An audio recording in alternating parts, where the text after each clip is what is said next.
I want to know what happened to Dwight Howard.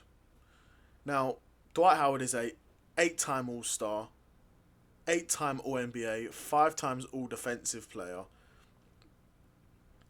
He's a 3-time Defensive Player of the Year, and at the moment, Dwight Howard cannot get a NBA team. He can't get an NBA contract. Now, above all of those accolades, for his career, Dwight Howard is averaging 16 points, 12 rebounds. He's one of the, quintessential big men of the late 2000s, early 2010s. During his time, during his time at the Orlando Magic, when he played every single game for 4 seasons straight. Imagine that. I'm going to say that again. He played every single game for 4 seasons straight. That's an insane run for someone so big, someone so athletic. He's a player who's 6'10", 265. I'm not sure if he was 265 when he started his career, but has always been a genetic freak. Always. In terms of, like I said, the blocks, he's a 2-time blocks champion. So 2 seasons he had the most blocks in the league, which is, like I said, insane. He's always been a genetic freak. But that period in Orlando, he absolutely dominated. It didn't result in Orlando winning a championship or anything, but we're looking at a guy averaging 17 points a game, 12 rebounds, 20 points a game, 14 rebounds, nearly 3 blocks a game at a point. That's a truly insane clip to be, a truly insane stat line for your centre, your premier centre for your franchise to be dominating. Won Defensive Player of the Year 3 times in a row. Was an All-Star. How many times was he an All-Star? We said before. An 8-time All-Star. An 8-time All-Star. And at the moment he can't seem to even get a contract. Not even a minimum. But I think it all really started to go downhill for Dwight Howard towards the end of his time in Orlando. And even though we look at his numbers, his last season in Orlando, he played a lot less games, but he still averaged 20 points a game, 14 rebounds, 2 blocks, 1.5 steals. Very, still, in my opinion, very impressive stat line, but obviously played 54 games. It was also understood there was some tension between himself and the head coach, which obviously I think definitely contributed to them. Contributed to that the head coach ended up leaving, but also I think what people also underestimate in these situations is you've now got that perception around the league with owners, with GMs, as you're someone who, if you don't get your way, you'll make it a decision for that GM. It's me or the head coach. And at Dwight Howard's level, they're going to pick Dwight Howard, but come that contract renewal time, that's all going to be taken into account. They're going to say, yeah, he's a great player, but he causes problems.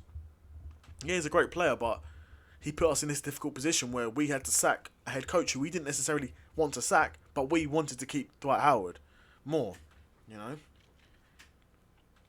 He then went to the Lakers where we saw a bit of a dip, but to be honest, I think this is one of those situations that was blown a bit more out of proportion than it really should have been.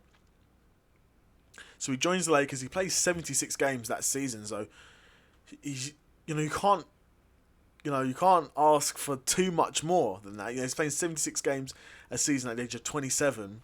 At that point at the Lakers, averages 17 points a game, 12 rebounds, and this was sort of regarded by some as the sort of beginning of his downfall. But the kid's still averaging a double-double. And this is apparently bad for him. This is bad, and he's averaging a double-double.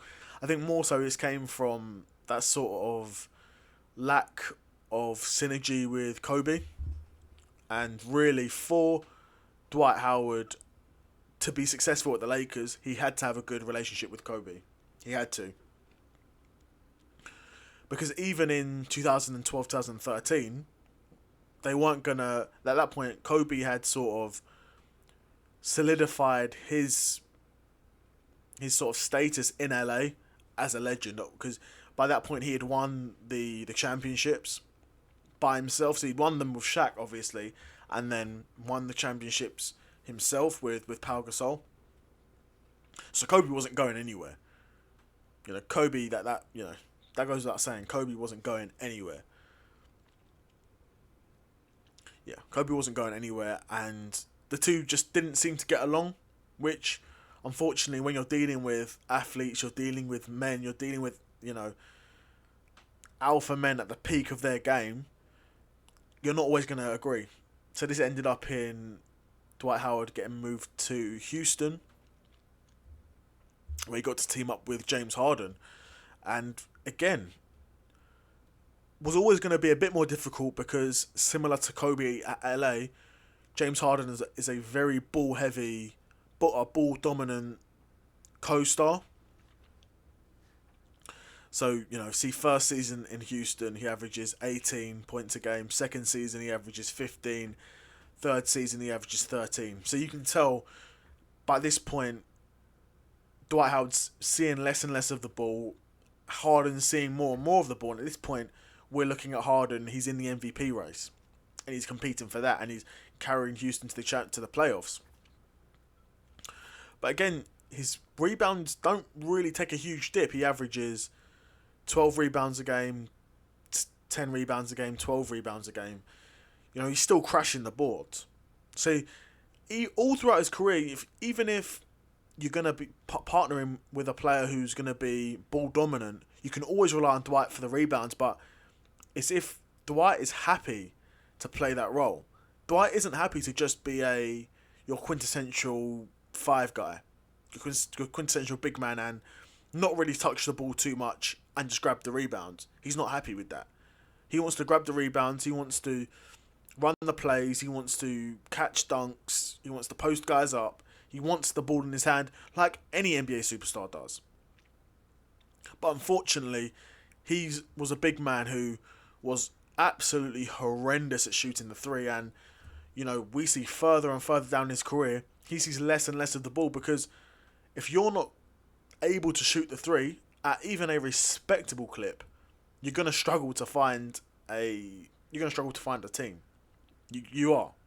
You're gonna struggle to find a team unless you're absolutely elite defensively. Absolutely elite defensively, and a very good playmaker as well. And even though I think Dwight was potentially an underrated playmaker, he's averaging at most 2 assists a game. So if you're a guy who can't play make, can't shoot the three, but you're a good rebounder, that's what you're going to be used for. You're going to be used to crash the boards. Obviously, we know Dwight wouldn't be happy with that. He then went to the Atlanta Hawks, averaged 13 and 13 nearly.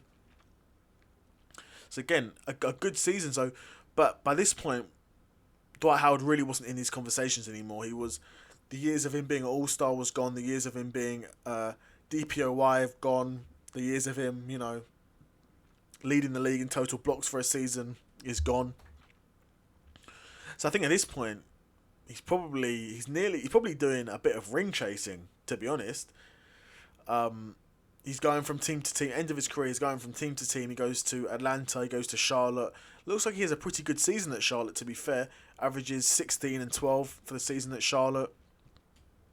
And goes to Washington. Only plays 9 games at Washington, so I'm not sure what happened there, if it was an injury or what happened there. I'm not sure. Then goes to the Lakers. And this is really when sort of feels like Dwight accepts this role that he's going to be given, that, at this point in your career, Dwight, you're not even what? I'm thinking he's not even third option on offense, really, but at best you're the third option on offense.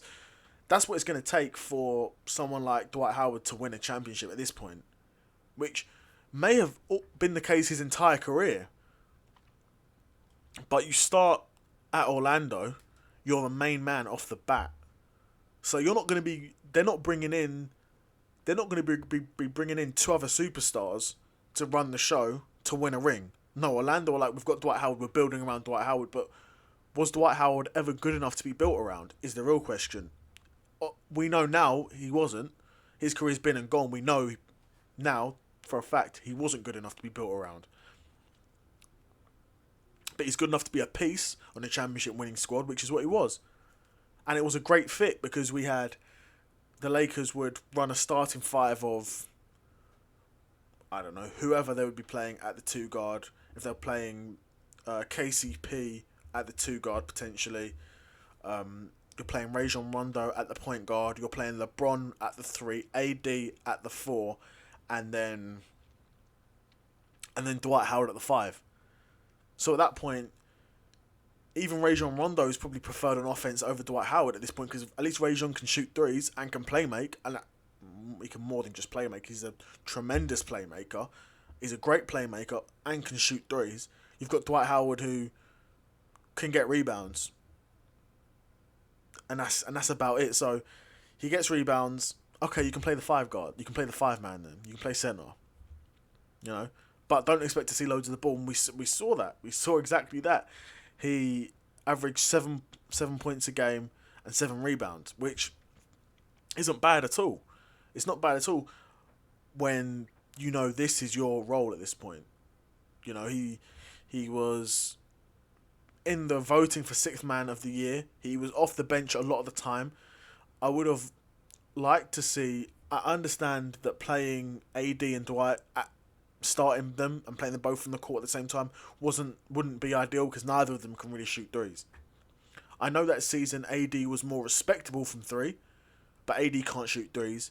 Dwight really can't shoot threes. So they had to get a lot of that shooting from KCP, from Rajon Rondo, a bit from LeBron. But, you know, that season saw Dwight Howard do what every NBA player wants to do, what every NBA fan wants to do. He won a championship. He won a championship with the Lakers, so he done that, and then, you know, not even 2 seasons after, he was gone from the league. You know, he went to Philly. Averaged 7 points, 8 rebounds. And then did he come? He went back to the Lakers. I don't remember that time. He went back to the Lakers 21-22, averaged 6 points and 6 rebounds. And that was it for Dwight Howard. And now he's playing in Taiwan.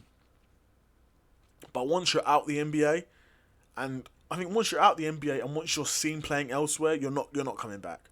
That's it for you.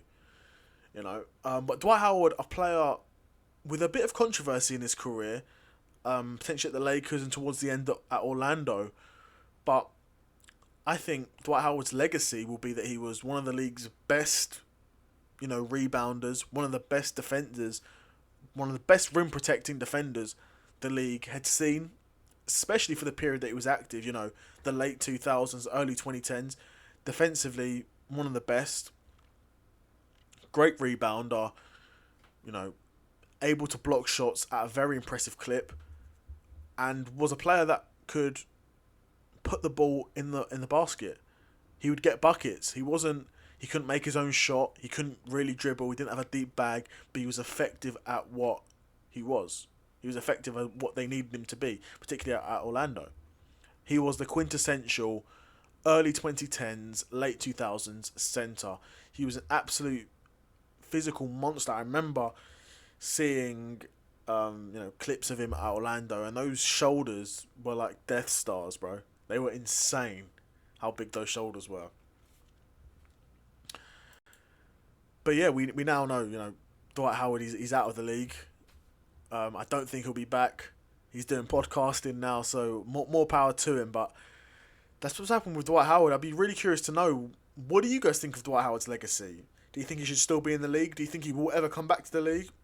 Or do you think that's sort of it for him and he'll just see out his days in Taiwan? Be super interested to know. So let me know, guys, what you think. All right then. Well, I'm gonna be out. Take care. Peace.